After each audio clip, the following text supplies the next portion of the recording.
October 14, 2019, Fairfax County, Virginia. At exactly 1:42 a.m., a 911 dispatcher answers an incoming call. At first, nothing about it seems unusual. Late-night calls are common, reports of suspicious noises, possible intruders, or false alarms triggered by nothing more than a house settling in the cold. But this call begins differently. When the line connects, there is no immediate response. No panic, no rushed words, no background chaos. Just silence.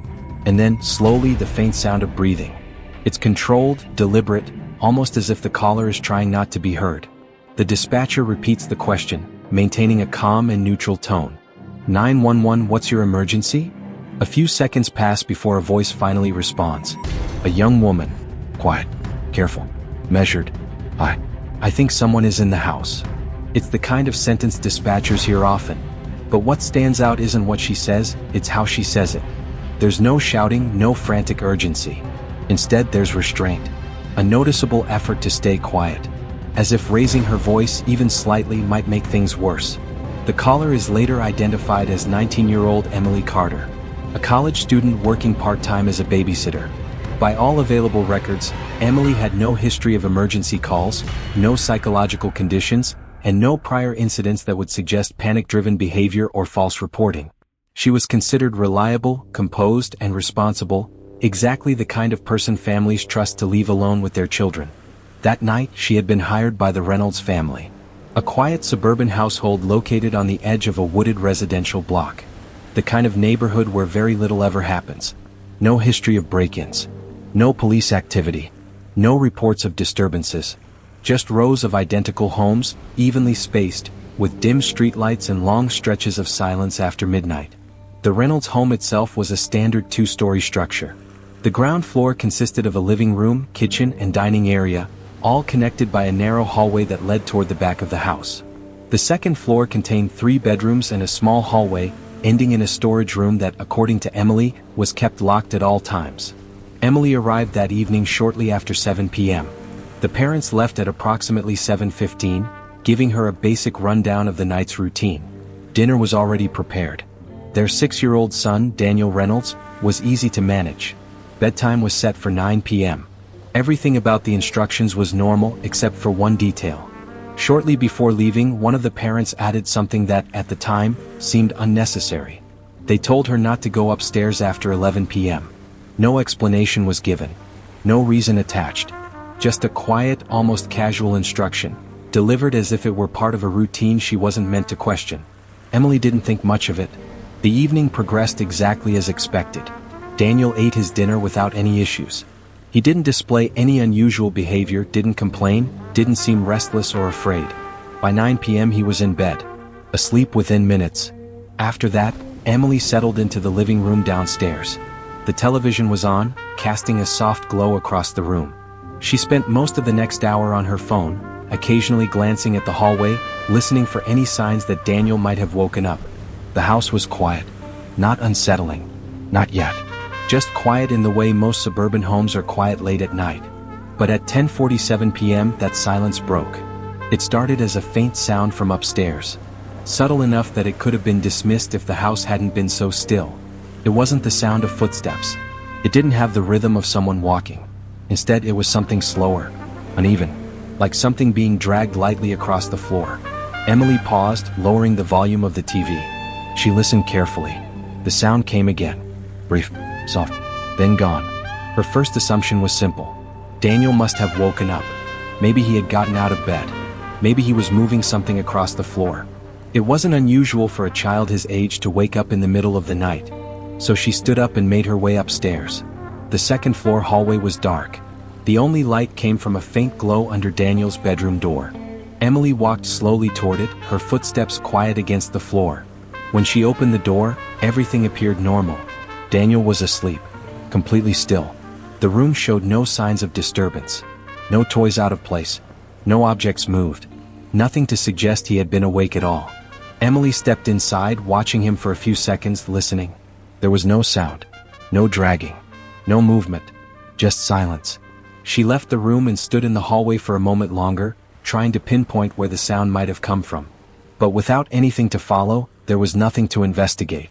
So she went back downstairs. At that point, everything could still be explained.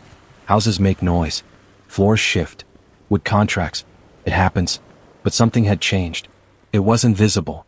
It wasn't something she could point to or describe in clear terms. But the atmosphere inside the house felt different. The silence no longer felt natural. It felt heavier, controlled, as if something that had been moving before had now stopped. Time passed slowly after that. At 11:32 p.m., the sound returned. This time it was clearer. The same dragging noise, but now accompanied by something else. A light tapping. Irregular. Almost deliberate. Like fingernails making brief contact with a wooden surface. Emily didn't move right away. She sat there, listening, trying to determine exactly where it was coming from. It wasn't Daniel's room. The direction was different. Further down the hallway. Toward the very end. Toward the storage room. She stood up and walked toward the base of the stairs, stopping just before the first step. And that's when she remembered the instruction. Do not go upstairs after 11 p.m.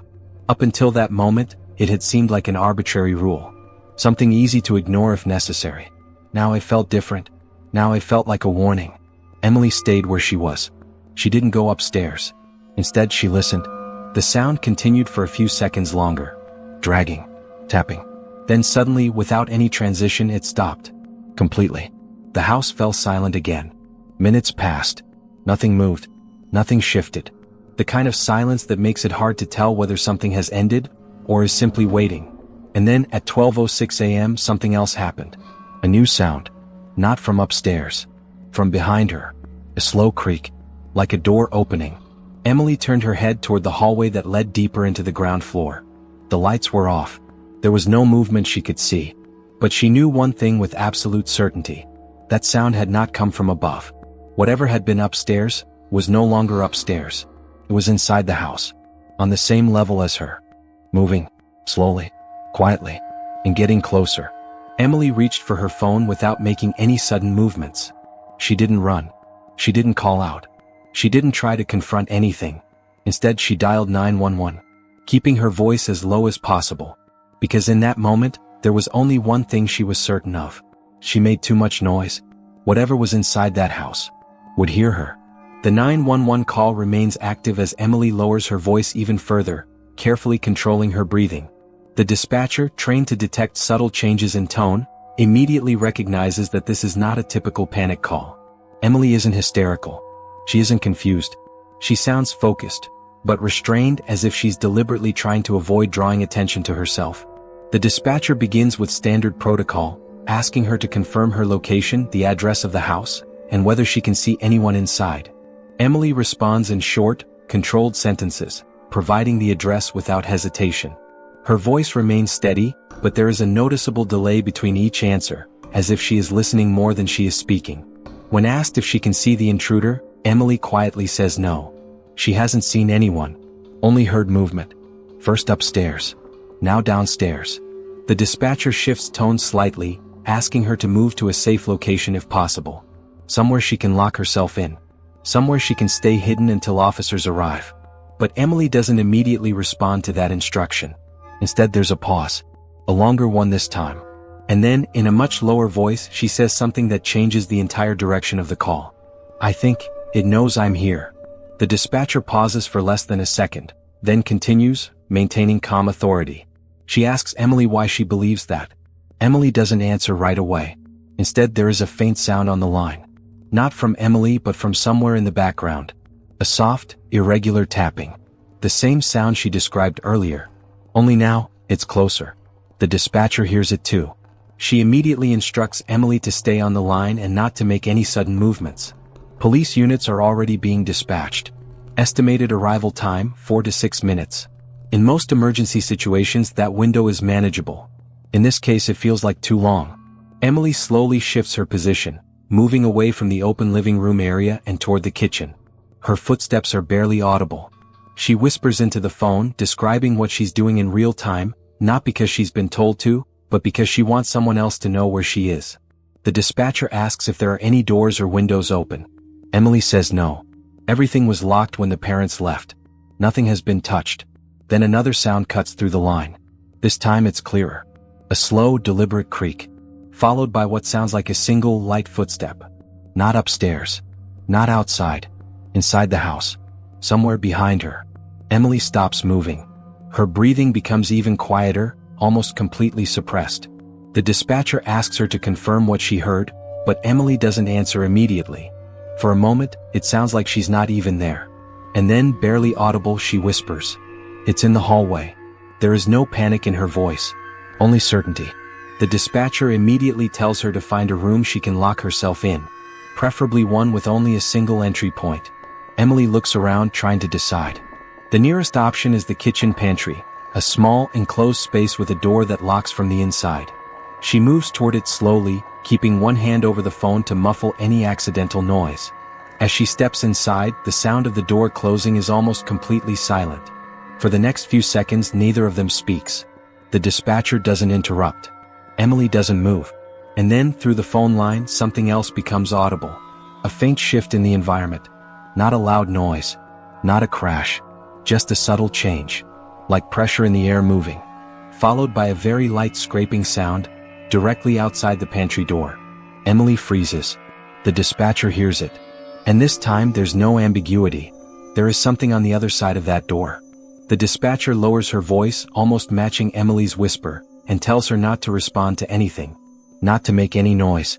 Not to react. Seconds pass. Then a minute. Time stretches. Every small sound becomes amplified. And then it happens. A soft knock. 3 taps. Evenly spaced. Not aggressive. Not forced. Deliberate. Emily doesn't move. She doesn't respond.